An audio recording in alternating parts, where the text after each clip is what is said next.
Bonjour et bienvenue dans cette vidéo. Je vais vous présenter l'actualité du Barça aujourd'hui, en ce mercredi 22 mars 2023.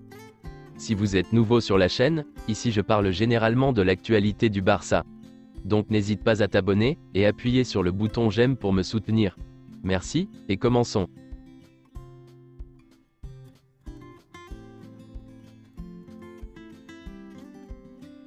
Tout d'abord nous souhaitons un joyeux anniversaire à la légende du Barça, Ronaldinho, qui fêtait hier ses 43 ans. Aussi un joyeux anniversaire à Jordi Alba, qui fêtait aussi hier ses 34 ans.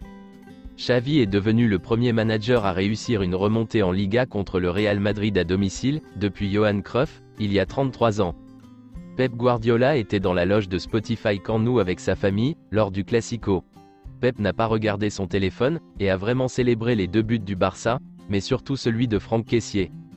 Franck Kessié a gagné le respect absolu de ses coéquipiers et de l'équipe d'encadrement pour son travail acharné et ses performances décisives.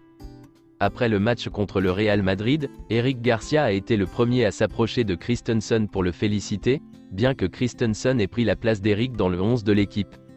Le Barça s'intéressait à Christensen depuis qu'il jouait pour le Borussia Mönchengladbach, prêté par Chelsea.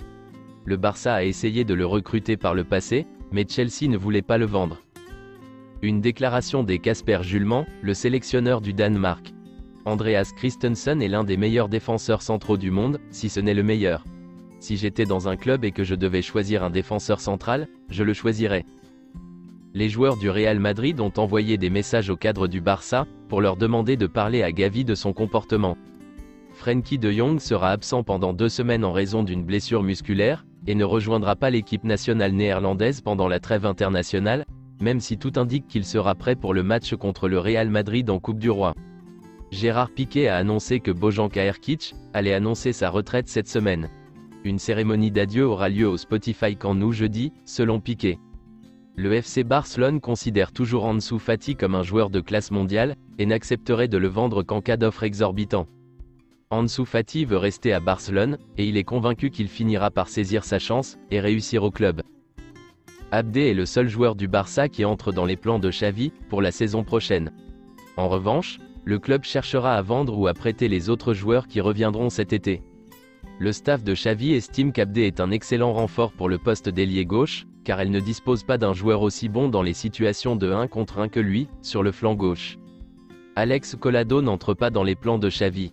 Le Barça est en train d'analyser ce qu'il va faire de lui, car les portes sont fermées à son retour au club. Le staff de Xavi croit aux qualités de Nico Gonzalez, mais le considère encore trop immature pour assumer un rôle clé dans l'équipe, c'est pourquoi il souhaite le prêter pour une année supplémentaire à son retour cet été. En tout état de cause, le Barça ne cherchera pas à le vendre. Séville, Villarreal, l'Atlético de Madrid et Valence ont tous manifesté leur intérêt pour Serginho Dest. Le Barça rêve de récupérer les 20 millions d'euros qu'il a payé pour lui. Tout semble indiquer que Serginho Dest et Clément Lenglet retourneront à Barcelone cet été, mais ils ne font pas partie des plans de Xavi. Le club cherchera à les prêter à nouveau ou à les vendre. Íñigo Martínez et le FC Barcelone ont trouvé un accord pour que le joueur rejoigne le club à la fin de la saison en tant qu'agent libre, même si l'officialisation de sa signature dépendra du fair play financier. Le staff de Xavi apprécie la qualité de Gundogan, mais son âge et les problèmes liés au fair play financier rendent sa signature très difficile. Son arrivée dépendrait en grande partie d'une énorme réduction de salaire de la part du joueur. Le Barça souhaite recruter un latéral droit offensif, car Koundé et Araujo remplissent déjà les conditions pour être une alternative défensive à ce poste. Le Barça considère que la signature de Juan Foyth est quasiment impossible, car les contacts sont au point mort, le recrutement serait coûteux, et le club souhaite recruter un latéral droit plus offensif.